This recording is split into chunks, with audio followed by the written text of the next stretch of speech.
Surat Sachin GIDC માં વકીલે અસીલની સગીર દીકરી પર ગુજાર્યું દુષ્કર્મ, પિતાને ધમકી આપનાર નરધામ વકીલ સામે ગુનો નોંધાતા પોલીસ તપાસ તેજ બની।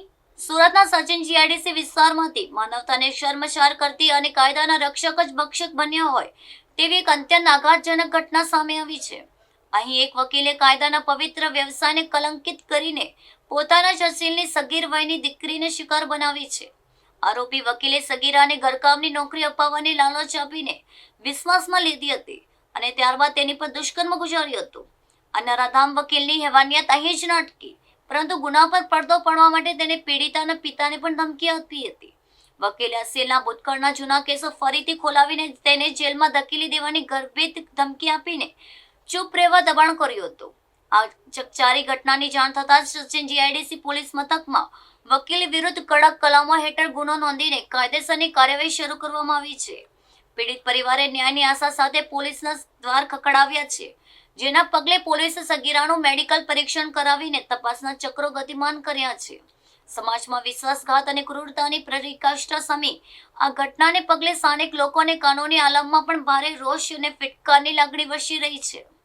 ગઈકાલે 13/7/2026 રોજ આ કામના ફરિયાદી શ્રીએ જીઆઈડીસી પોલીસ સ્ટેશનમાં આવીને ફરિયાદ હકીકત જાહેર કરેલ કે પોતાની સગીર વયની દીકરી કે જે ગયા વર્ષે 12 વર્ષ અને 8 માસની હતી તેણે બે આરોપીઓએ ભગાડી તેના વિરુદ્ધમાં બળાત્કાર કરી ગુનો નોંધાયેલો હતો।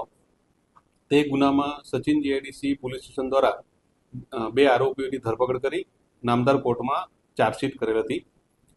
આ જે કાયદાકીય પ્રક્રિયા છે એમાં ફરિયાદી તરફે વકીલ શ્રી પ્રણયરાજ ગોવિંદભાઈ રણવીર નાઓને ફરિયાદીએ એપોઇન્ટ કરેલા અને તેમના કાયદેસરના વકીલ હતા।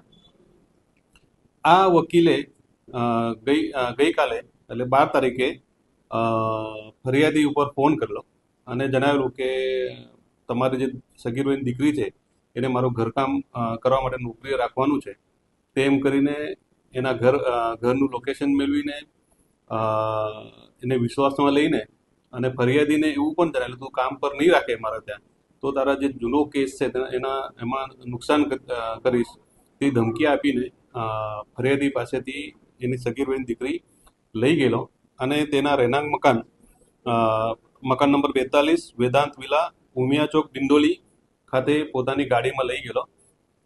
ત્યાં આગળ આ સગીર વયની દીકરી ઉપર બળજબરીથી બળાત્કાર કરી તેનો વિડીયો ઉતારી બળાત્કાર બાબતની ફરિયાદ આપતા સચિન જીઆઈડીસી પોલીસ સ્ટેશને તથા તમામ સુપરવાઇઝર ઓફિસરે મામલાની ગંભીરતા જોઈ તાત્કાલિક ગુનો રજીસ્ટર કરેલો અને તુરંત કાર્યવાહી કરી આરોપી પ્રણયરાજ ગોવિંદ રણવીરની જે વ્યવસાય વકીલ છે તેની ધરપકડ કરેલી અને ધરપકડ કરી ત્વરિત એનો મોબાઈલ અને એની ગાડી અન્ય ટેકનિકલ પુરાવાઓ ભેગા કરી આરોપીની ધરપકડ કરવામાં આવેલી છે અને આજરોજ નામદાર કોર્ટમાં આરોપીની રજૂ કરી પોલીસ કસ્ટડી રિમાન્ડની માંગણી કરવામાં આવનાર છે અને તમામ પ્રકારના સાંયોગિક પુરાવો, ટેકનિકલ પુરાવો અને મૌખિક પુરાવો ભેગા કરી આરોપીને સખતમાં સખત કેદ થાય, સખતમાં સખત સજા થાય